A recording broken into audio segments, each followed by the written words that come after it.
Hello everyone, good morning. मी रेजेश्री सांगेलकर आपल्या YouTube चॅनलमध्ये आपल्या सगळ्यांचं स्वागत करीत आहे. आज रविवार आहे. सकाळची मॉर्निंग एकदम मस्त झालेली आहे. पोटभर असा आमचा नाश्तासुद्धा झालेला आहे. आज रविवार म्हटलं तर नॉनव्हेजचा डे. तर आता विचार करत होतो काय फिश खाऊया, चिकन मटन खाऊन आता कंटाळा आला. सो आजचा बेत आहे फिशचा. तर आता फिशमध्ये काय फिश आहे ती बघितली तर आज आम्ही घेतला आहे रावस आणि कोळंबी. सो रावसची कढी करायचा विचार चालू आहे. तर आता रावसची कढी रेडमध्ये मोस्टली सगळेजण करतात, आयदर ऑरेंजमध्ये करतात. सो आज तुम्हाला मी दाखवणार आहे रावसची कढी ही ग्रीन पद्धतीने. तर आता आपण बघूया रावसची कढी. हे बघा, आपण रावस हा जो आहे तो स्वच्छ धुवून घेतलेला आहे आणि त्याला हळद आणि मीठ लावून ठेवलेलं आहे. एक 5 ते 10 मिनटं त्याला मॅरिनेशनला आपण ठेवून द्यायचं आहे. त्यानंतर आपण वाटपाची आता तयारी करूया. वाटपासाठी आपल्याला लागणारं साहित्य ओलं खोबरं आहे, अर्धी वाटीपेक्षा थोडंसं जास्त ओलं खोबरं आहे. उभा चिरलेला कांदा, एक कांदा आहे, तो वाटपासाठी वापरायचा आहे. 8 ते 10 हिरव्या मिरच्या, थोडीशी कोथिंबीर, 8 ते 10 लसणाच्या पाकळ्या, थोडंसं अद्रक. हे आपण आता सगळं वाटून घ्यायचं आहे. भाजायचं नाही आहे, डायरेक्ट आपण वाटून घ्यायचं आहे. हे बघ, एका मिक्सरच्या भांड्यामध्ये मी खोबरं घेतलेलं आहे, उभा चिरलेला कांदा टाकलेला आहे, त्यानंतर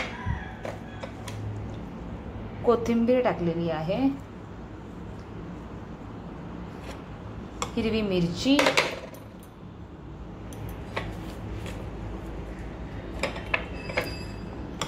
अद्रक आणि लसूण. ह्याच्यामध्ये थोडंसं पाणी घालायचं आहे आणि आपण वाटून घ्यायचं आहे. आता हे बघा, आपला हा मसाला वाटून झालेला आहे. थिन अशी फाईन पेस्ट असं करून घ्यायचं आहे. आता आपण एक कढई ठेवली आहे. कढईमध्ये थोडंसं तेल टाकायचं आहे.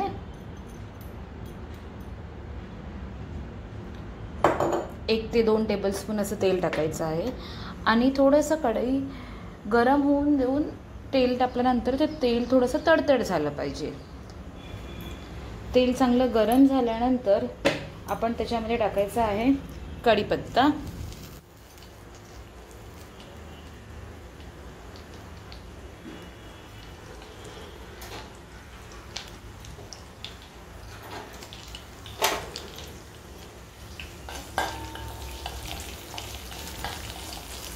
कढीपत्ता चांगला तडतड होऊन द्यायचा आहे.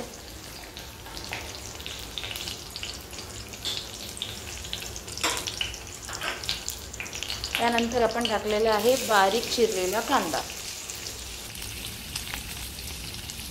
कांदा असा जरा गोल्डनिश ब्राऊन कलरचा होऊन द्यायचा आहे. बघा, आपला कांदा हा जो आहे तो थोडा गोल्डनिश ब्राऊन कलरचा होत आलेला आहे. नंतर त्यामध्ये आपल्याला टाकायचा आहे वाटलेला आपला हा मसाला. हा मसाला चांगला असा परतून घ्यायचा आहे.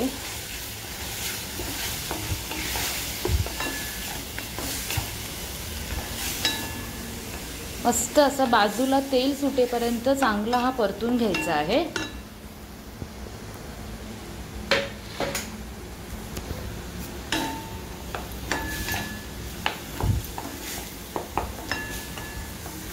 तुम्ही बघत असाल आता या मसाल्याला साईडने असं तेल सुटत आहे.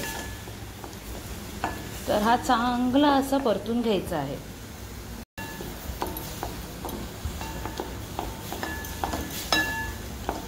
बघा, मसाला आपला चांगला असा परतून झालेला आहे. मसाला परतून झाल्यावरती त्यामध्ये आता घालायचं आहे पाणी. आपलं साधं पाणीच घालायचं आहे. तुम्ही बघायचं आहे, जास्त थिक पण नाही पाहिजे आणि जास्त असं थिन पण, म्हणजे पातळ पण जास्त नाही पाहिजे आणि जास्त घट्ट पण नको आहे. असं हे पाणी टाकून त्याला कढीला बॉइल्ड करून घ्यायचं आहे.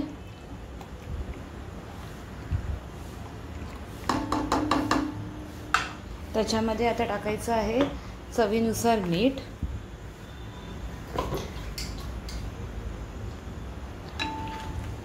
आणि आता त्याला चांगली अशी एक उकळी येऊन द्यायची आहे.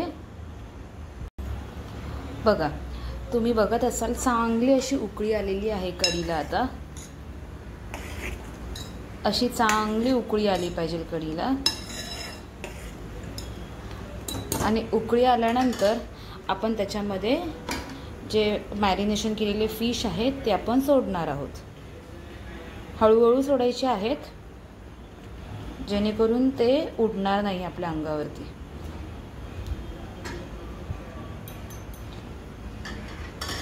फिश सोडायचे आहेत, थोडंसं हलवून घ्यायचं आहे, जास्त हलवायचं नाही आहे, नाहीतर फुटण्याची शक्यता असते फिश.